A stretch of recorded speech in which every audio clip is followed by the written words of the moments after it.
In this section, we'll apply the three key legal infrastructure tools: contracts, insurance, and entity, specifically to ownership relationships. Ownership relationships are the relationships not only between multiple owners of a business, the partners, but also between the owners and the company. These relationships are framed in part by legal constructs and in part by contractual constructs. Their overarching purpose exists to ensure legal compliance, to maintain the corporate veil, and to have clear rules of engagement for management and ownership decisions. Let's apply the three legal infrastructure tools to ownership relationships. The contracts that exist between the owners and the business are the governing documents. For a corporation, these will include the articles of incorporation, the bylaws, and the shareholder agreement. The bylaws are a legally required document that describes the governance or decision-making processes of the corporation. It defines the procedures for annual meetings and the election of board and officer positions. These requirements exist for single-owner entities as well as multi-owner entities.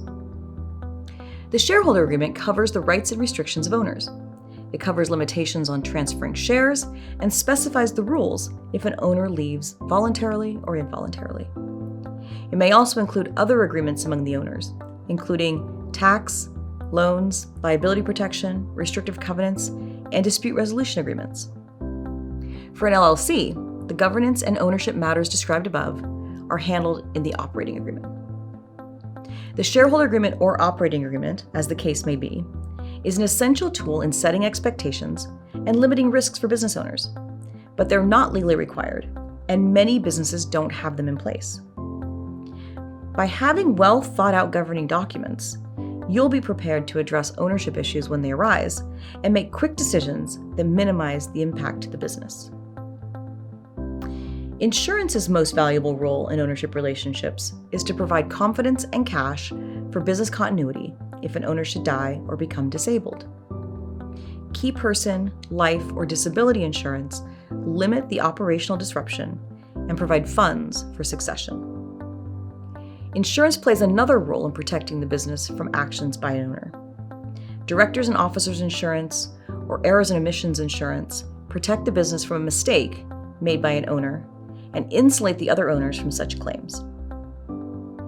The entity structure, with limited liability, is the most valuable tool an owner relies on. Many entrepreneurs would not go into business without the confidence that their personal assets are not at risk to creditors of the business.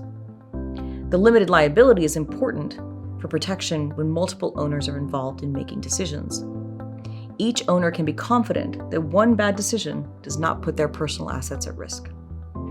By leveraging these tools, the shareholder agreement or the operating agreement, key insurance policies, and limited liability entity structure, you create strong relationships among owners. While others might have ownership issues bogging down their decision-making, you'll be able to grow together, or separately, with confidence. Let's look at your ownership relationships using Section 5 of the workbook.